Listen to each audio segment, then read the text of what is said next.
Vamos lá, ontem rolou o Saturday Night Main Event, eu ainda tô tentando digerir tudo o que aconteceu, né? Afinal de contas, nós tivemos apenas 4 lutas, o evento durou ali as suas 2 horas, mas obviamente teve todos os comerciais que sempre tem.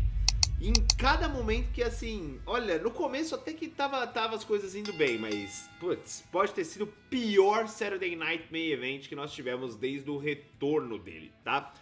Mas bom, antes da gente falar, deixa o like, se inscreve no canal porque é muito importante, não se esqueça de acompanhar nas redes sociais, beleza? Meu Instagram, meu TikTok, se você não acompanha por lá, você perde muito conteúdo que eu posto por lá, beleza? Então dá aquela força, segue no TikTok, segue no Instagram, tem o meu Twitter também pra você ficar sabendo das notícias aqui do canal, fechou? E obviamente segue o meu canal de lives lá na Roxinha, a gente tá fazendo live durante o dia, a partir ali das 10 da manhã, durante a semana, só do segunda a sexta mesmo, beleza? Então segue lá porque lá a gente faz conteúdo, a gente joga, a gente conversa, faz muita coisa. Então quem puder dá aquela força, segue o meu canal lá e acompanha as lives, beleza?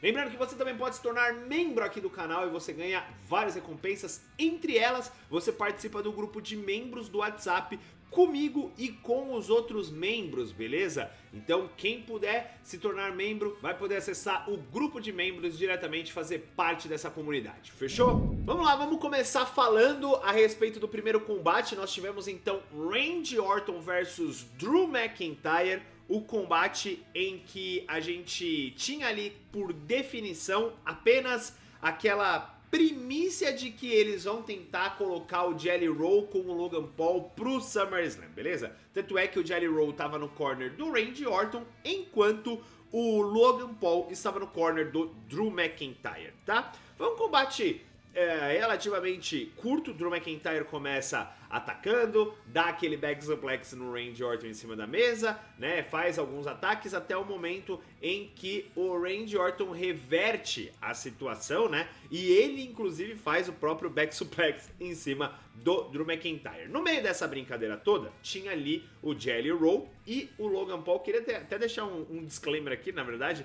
o Jelly Roll ele que tem aparecido aí nos últimos shows, justamente para poder ter esse alinhamento para o SummerSlam. Inclusive, senhoras e senhores, já tinha sido especulado que ele faria uma luta e estava treinando para poder fazer uma luta no SummerSlam. Aí os primeiros palpites era para o Logan Paul lutar contra ele. E cara, uma das principais mudanças que a gente viu foi justamente no corpo dele. E segundo as notícias, ele perdeu 90 quilos desde a aparição dele no SummerSlam do ano passado. Eu acho que foi do ano passado, quando ele meteu aquele chokeslam no Austin Theory. Então imagina, de um ano pra cá, o cara perdeu 90 quilos. E é nítido a mudança. Fiquei realmente bem feliz de ver essa mudança aí do Jelly Roll. Não é um cara que eu acompanho como artista, como cantor, não conheço as músicas dele, tá? Mas é legal ver o cara cuidando da saúde aí, ele que tava bem acima do peso, né?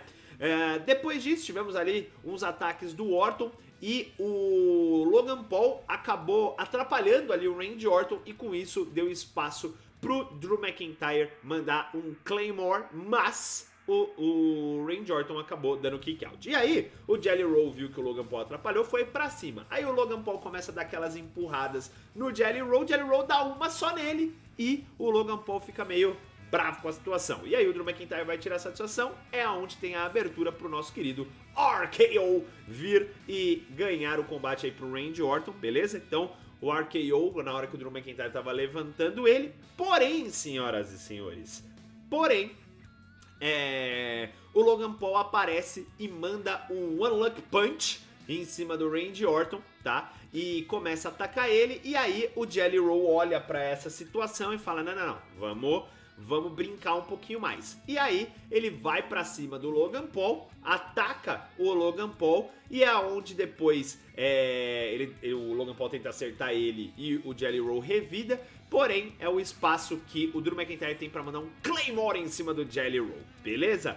E com isso chega o Nick Aldis, chega o o Adam Pearce falando pro Drew McIntyre, tá maluco fazer um negócio desse, que não sei o que e tudo mais. Só que aí, senhoras e senhores, nessa brincadeira no backstage, o Randy Orton pede desculpas para o Jelly Roll por ter colocado ele numa situação dessa, e aí o Jelly Roll fala assim, mano, eles estão achando que eu sou um cara tranquilo, um cara fofinho, e eu não sou, e aí eu quero os dois, tá ligado? E aí o Randy Orton fala, eu tenho uma palavra pra você, no SummerSlam. E aí ficou definido então o Tag Team Match entre Randy Orton e Jelly Roll versus Drew McIntyre e Logan Paul. Eu até acredito que seja o melhor caminho a seguir, porque via de regra, a WWE quando tem esse tipo de celebridade treinando pra fazer ali os seus primeiros combates, normalmente não são combates individuais. Então colocar o Jelly Roll pra lutar com o Logan Paul, sem ele nunca ter lutado antes, poderia dar problema. Então era melhor realmente ter colocado ele num Tag Team Match.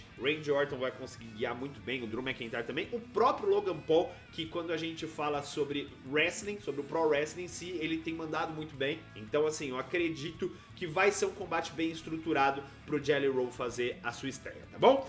Aí nós temos então a Io Sky aparecendo, atual Women's World Champion. Depois da aparição dela tem a aparição da Rhea Ripley, que também tava lá. E aí, apareceu a Jade Cargill, a Queen of the Ring, e a Naomi foi lá e atacou ela, e aí elas começaram um brawlzinho ali no meio da brincadeira, a Naomi jogou a Jade Cargill pra dentro, começou os ataques, depois a Jade Cargill consegue se recuperar e tudo mais, vai pra cima, elas ficam se batendo pra caramba, até que o Nick Aldis aparece, tá? Falando assim, já que vocês não conseguem se segurar até amanhã, tem uma surpresa pra vocês. Eu ia conversar com vocês no meu escritório a respeito disso, mas já que vocês estão nessa ladainha toda, vamos fazer o esquema? Eu trouxe alguém aqui que vai controlar vocês mesmo o combate sendo sem regras, vai entender, né? E aí toca a música da Bianca Belair, senhoras e senhores. Bianquinha está de volta, ela que tinha saído, ela depois do combate dela da WrestleMania, ela chegou a fazer um retorno e tudo mais, porém, ela está com uma lesão no dedo, inclusive continua, tá? Não sei se vai mostrar aqui, ó, não dá pra ver nessa foto, mas continua ainda com uma, tipo uma talinha e o dedo enfaixado ainda, então ela continua lesionada, mas vai atuar como Special Guest Referee no Evolution essa noite, beleza? Então, hoje na live de cobertura nós vamos ver Jade Cargill versus Naomi contra Bianca Belair. Eu mantenho ainda o meu palpite da Jade Cargill vencer esse combate, porque a Jade Cargill precisa ir forte para o SummerSlam, ela precisa da vitória. Já a Naomi, por ser Miss Money in the Bank, ela pode fazer o cash a qualquer momento, então pra ela não faz muito sentido essa vitória. Pode ser que a gente tenha um envolvimento maior da Bianca Belair, talvez um heel turn ou alguma coisa assim. Eu acho que a Bianca precisaria de um heel turn, embora até que ela recebeu um popzinho decente ontem da Crown, que tava vaiando demais ela, né? Mas aí eu acho que era a relação Bianca e Rhea Ripley, que, mano, a relação da Rhea Ripley com qualquer uma, aí o Sky tá me surpreendendo. Tá ligado? Mas se fosse qualquer outra, velho, é sempre essa pegada de todo mundo torcendo pra Rhea Ripley, né? A ascensão dela, eu acho que é o Zezo que fala isso, né? Eu não sei se eu concordo 100%, mas uma das coisas que eu concordo é que a ascensão dela, meteórica, foi tão forte que colocou todas as outras num nível tão abaixo que agora não dá mais pra sentir tanto a grande diferença. Aí eu acho que agora o pessoal vai ficar bravo, porque eu não sei se quem fala isso é o Zé, não sei quem fala isso é o Vini. Mas enfim, algum dos dois fala isso aí. E realmente, assim, a ascensão da Rhea Ripley é tão grande que qualquer outra que se envolva com ela dá problema. A Charlotte teve um problema parecido com isso no início da trajetória dela ali de 2016 para 2017, mas a da Charlotte foi facilmente consertada porque ela virou heel. Então aí o público vai, dane-se, tá ligado? Era mais fácil. Mas enfim, vai ter esse combate então, vai ter a situação aí como juiz. Eu até achei que eles iam fazer o combate ali naquela hora, mas beleza, né? Depois tivemos então o combate entre Jimmy Uso e Solo Sikoa pelo United States Championship. Pra mim, o melhor combate da noite, tá? Gosto muito do Solo Sikoa, eles agora com a MFT, My Family Tree, beleza? Estando ali com o Jeff Cobb, eu me recuso de chamar de JC Mateu. Tem ali o Tangaloa, o Goat, tá? O Goat e o Talatonga, o gigante ali que tá fazendo parte agora da Stable, beleza? E provavelmente teremos logo mais aí o retorno do Tamatonga, que não aconteceu ontem à noite, tá bom? O combate começou com o Jimmy dominando um pouquinho, depois o Solo Sikoa já consegue se recuperar. Tem uma hora, inclusive, que ele dá um spinning solo e o Jimmy Uso sai no 1, hein? No 1, beleza, né? Esse suicide dive aí que o Jimmy Uso mais se joga em cima dele de qualquer forma do que qualquer outra coisa, né? Aí temos mais um spinning solo, teve um ataque do Solo Sikoa bem forte ali pela parte de fora. Depois o Jimmy Uso consegue se recuperar um pouco, esse step up easy gear. Eu acho que depois disso ele tem o ataque em cima do Tala Tonga, né?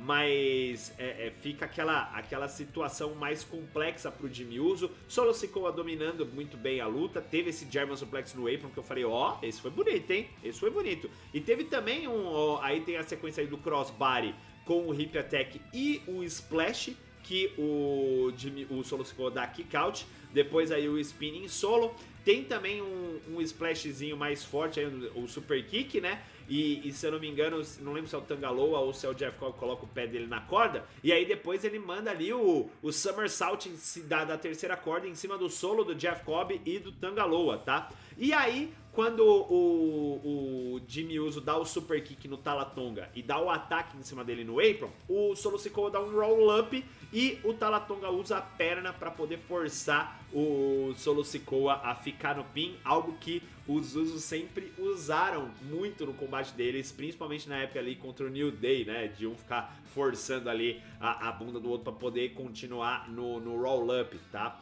Cara, eu queria que o combate tivesse terminado com uma força um pouquinho maior, mas foi o melhor combate da noite pra mim, tá bom? Depois o Tala Tonga atacou o Jimmy Uso, o Solo Sikoa mandou o Samoan Spike nele e depois tivemos o retorno do Jacob Fatu. E, aliás, essa pegada do Jacob Fatu mais, entre outras palavras, meio terror, né? Pra não falar o que a galera lá, né, do outro lado faz, mas que essa máscara aí e tudo mais, né, a gente fica olhando pra isso aí meio, né, mas assim, pra quem não se lembra, na MLW, pra quem não sabe, na MLW, que o Jacob Fatu foi um dos grandes nomes da empresa, campeão por, sei lá, 2 anos e pouco, ele tinha uma facção chamada Contra, que essa stable que ele tinha, basicamente, tinha essa pegada mais, pra não falar de exército militar errado, vamos falar que eles puxavam muito dos 10 anéis ali do Homem de Ferro, né? Tanto é que a bandeira e tal, era realmente bem legal. E eu fiquei pensando se, graças a esse merchandising, a essa forma como ele entrou, se a WWE pretende fazer algo parecido. Obviamente eles não podem utilizar o nome Contra, justamente porque é de direito da MLW, provavelmente, mas é bacana a possibilidade de vermos isso, né? Jacob Fatu atacou ali o Tama Tonga, depois ele vai pra cima pra atacar o Tala Tonga dá um Big Boot, mas depois ele acaba caindo pro lado de fora e o Jacob Fatu manda um Suicide Dive em cima dos dois e salva ali o Jimmy Uso do ataque, beleza? Depois tivemos aqui a maior preocupação da noite, senhoras e senhores, pois é.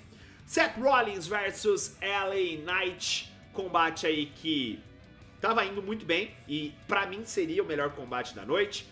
Seth Rollins dominando, LA Knight fazendo os seus golpes aí, o baseball slide, né, o ataque do lado de fora, Seth Rollins trabalhando também do lado de fora, teve uma sequência muito boa, tá? E aí o Seth Rollins sempre trabalhando na parte da costela do LA Knight, acho que principalmente pelos ataques que ele sofreu do Bronson Reed e do Braun Breaker, né, o Spear e o Tsunami. E aí o Frog Splash do Seth Rollins, aí o LA Knight consegue se recuperar um pouquinho, manda aquele Diving Elbow Drop. Porém, senhoras e senhores, tem um determinado momento, inclusive é depois desse Super Kick aqui, que o Seth Rollins ele vai para uma sequência. Um Springboard Swanton ali, na verdade não seria o Swanton, seria o Springboard Slingshot, basicamente, que ele dá o Slingshot Senton. E depois ele dá o Springboard Moonsault e cai de pé. Quando ele cai de pé, ele já sente o joelho direito, tá? Ficou um tempinho ali com o Seth Rollins no corner, conversando com o Paul Heyman, conversando com a juíza e também com um doutor, o LA Knight meio que esperando. Aí dá nitidamente pra ver que o Seth Rollins passa a informação pra juíza, a juíza passa a informação pro LA Knight, Seth Rollins só se levanta, o LA Knight dá o BFT e finaliza o combate. E a vitória, então, do LA Knight, tá? E aí nós ficamos então com a grande dúvida. Será que o Seth Rollins se lesionou de verdade? Será que é só um work, uma kayfabe para ele voltar no main event, fazer o cashing ou algo do gênero? Mas não, né? Segundo as informações que todos nós vimos ali no Twitter, a lesão é legítima, não sabemos a gravidade da lesão, mas existe uma lesão. Inclusive, o próprio Seth Rollins, depois é mostrado gravações em que o Seth Rollins teve que ser levado do ringue pro backstage com ajuda, né? Então ele não foi sozinho caminhando, ele teve que ajuda, tava mancando. Então assim, esperamos e torcemos para que não seja uma lesão grave, tá? E cara, é sempre assim, né? Sempre quando o Seth Rollins tá com a pasta do Money in the Bank, sempre quando acontece alguma coisa, mano, é bizarro, né? Ter essas situações, sempre quando ele tá relacionado.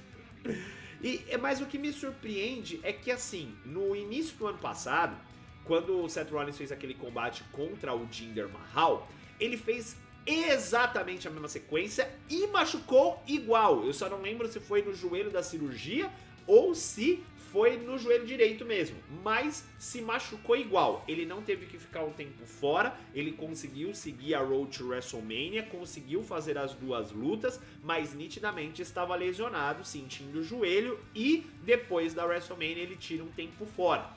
Eu acho que o Seth Rollins agora ele vai poder continuar trabalhando. Isso pode mudar muito os planos da WWE, principalmente se eles realmente queriam fazer Seth Rollins vs CM Punk 3 no SummerSlam. Mas eu acho sinceramente pra vocês que isso pode mudar muito os planos da WWE, mas que ele talvez não precise passar por cirurgia, dependendo da gravidade da lesão, obviamente, e que ele possa continuar aparecendo nos shows como o líder da stable, né, guiando ali o Bron Breakker e o Bronson Reed, e todos os planos eles vão precisar ser arrastados um pouco mais, né? Mas é isso, vitória do LA Knight. Qualquer novidade eu vou trazer pra vocês aqui a respeito disso, tá bom? O LA Knight sai com essa vitória.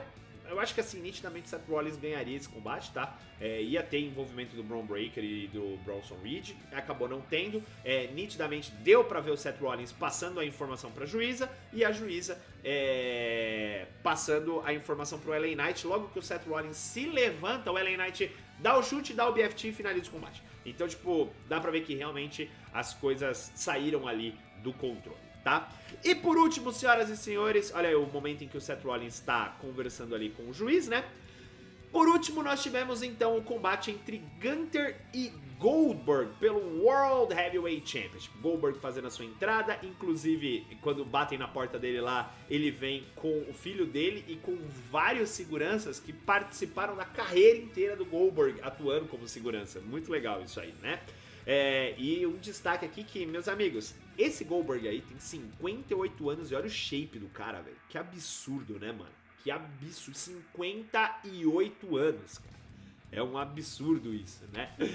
Mas beleza, tivemos então a Lilian Garcia fazendo a narração do Saturday Night Main Event. E aí começou então o combate, né? Inicialmente o Goldberg se mostrou um pouco mais forte, o Gunther tomando ali alguns sustos, mas depois o Gunther aí, eles começam a questão dos chopes e tudo mais, mas depois o Gunther ele parte para atacar a perna esquerda do Goldberg, que é onde ele tem uma lesão, é onde ele usa aquela proteção no joelho. O Goldberg até consegue desferir alguns golpes, joga o Gunther da terceira corda, mas os ataques do Gunther acabam sendo sempre ali com o chope ou o ataque no joelho, né, na perna esquerda. Inclusive em determinado momento ali, que o Gunther até retira essa proteção de ferro, né? Essa joelheira de ferro que ela tem ali, uma espécie de trava de fortalecimento para que assim os ligamentos fiquem bem protegidos, tá? Mas o Goldberg até consegue ali um Spinebusterzinho, ele tenta o Spear, não consegue e tal, tenta se recuperar com alguns socos, mas o Gunther volta sempre a atacar, né? E aí então o Goldberg acerta um Spear no Charles Robinson, triste demais, e aí é o momento então que o Gunther tira ali a proteção e começa a usar essa proteção, que é a joelheira de ferro, para poder atacar o Goldberg, né, e bater nele. Aí ele vai tirar a satisfação ali com o filho do Goldberg, né, o Gage, e o Gage, o Gunther dá um tapão nele ali, aí o Gage vai pra cima, a juíza, os seguranças falam que ele não pode. Quando ele volta pro ringue, obviamente que ele ia tomar o Spear do Goldberg, e em sequência toma o Jackhammer, mas não tem juiz pra fazer a contagem. Na hora que chega o juiz pra fazer a contagem, o Goldberg tá sentindo muito o joelho e não consegue, né, finalizar completamente a contagem, né? Na verdade, ele até faz a contagem, mas depois de um tempo, e aí o Gunther dá o kick out, só que o Goldberg tá sentindo muito o joelho, o Gunther já levanta rapidamente e aplica o Sleeper Hold novamente, e assim, termina a luta, com o Goldberg apagando. Cara, foi um final muito broxante pro que a gente esperava, né? Eu acho que sim, poderia terminar com o final do Goldberg apagando, mas não do jeito que foi. O Goldberg simplesmente deu o jackhammer, sentiu o joelho, foi pro pin, kick out, e aí, tipo, ele ficou sentado ali no chão e tal. O Gunther já levantou e aplicou o sleeper hold e não fez mais nada, acabou ali, entendeu? E, obviamente, que eu preciso, de novo, falar que a WWE precisa decidir qual regra ela quer usar, porque é bizarro isso e é muito feio, tá?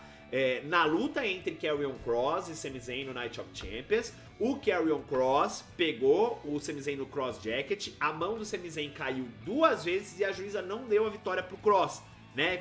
Fez aquela besteira que na verdade não é besteira, mas era como as coisas aconteciam ali em meados da PG Era ali, em 2008, 2009, que tinha que esperar a mão cair 3 vezes, e aí na terceira ele segura lá e tal, mas aqui não, em todas as outras não, tipo, o cara apagou, ele pega a mão, soltou, já bate o sino e acabou a luta. Então assim, a regra mudou e a WWE, tipo, ter usado isso aí, eu não sei. Aí também, pelo amor de Deus, né, o Kross e o Sami Zayn fazer um negócio desse sabendo que a regra mudou também não dá, né? Mas enfim, senhoras e senhores, a vitória veio pro Gunther, ele pega o título, sai ali, e aí o Goldberg chama todo mundo, tem lá o Diamond Dallas Page, mó galera, vários amigos do Goldberg, o Michael Cole falando, e aqui é onde pra mim mora o maior problema, além da lesão do Seth Rollins, tá? Cara, a gente tá falando de uma baita lenda, você pode não gostar do Goldberg, você pode falar que ele é ruim, você pode falar o que você quiser, mas não pode negar o fato do Goldberg ser uma das maiores lendas do Pro Wrestling, tá?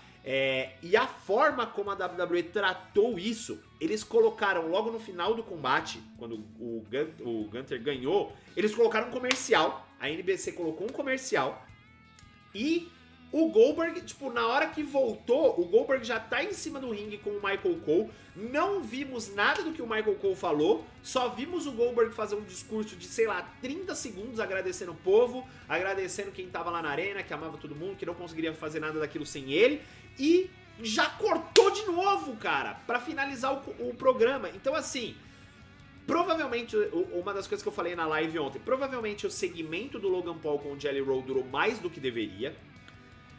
Outro lance não dava pra ter negociado isso com a NBC, não dava pra ter negociado assim, ó, faltando 3 minutos pra acabar o evento, não passa comercial, passa antes, sabe? Passa mais um, a gente teve, se eu não me engano, 15 minutos, 14 minutos, com apenas um comercial, o primeiro comercial, e depois acho que foi pra 27 minutos pra ter o segundo. Não dava pra ter encaixado mais um comercial nesses primeiros 30 minutos, um a cada 10 minutos, pra poder deixar o Goldberg falar um pouquinho mais. No final, cara, era um discurso de aposentadoria dele, e os caras cortaram pra 40, mano, é bizarro o que foi feito.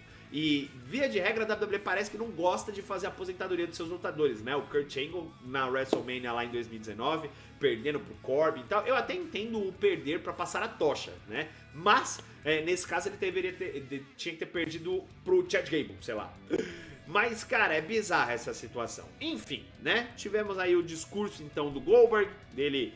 o discurso de 40 segundos dele, agradecendo quem tava lá. Essa parte aqui do filho dele, só pra vocês terem uma ideia, já não foi mais transmitida, tá? Essa parte já não foi mais transmitida. Então é bizarro a gente ver isso aí, ó. Essa parte do Goldberg subindo ali no corner, isso não foi transmitido. O parou aqui com o Goldberg falando durante 40 segundos e já foi pra tela preta e acabou o evento. Então, tipo, é realmente muito bizarro essa situação. Essa parte dos fogos, ninguém viu essa parte dos fogos, a não ser a galera da arena. E eu não sei nem se a galera que viu na NBC, tá? Essa galera que viu na NBC, eu não sei se você viu essa parte também. Mas é extremamente bizarro um negócio desse, senhoras e senhores. Triste pra caramba, tá? Mas enfim, esse foi o Saturday Night Main Event, talvez o pior que nós tivemos, principalmente em comparação com o último, cara, que tivemos ali a chegada do Bronson Reed e tal, né?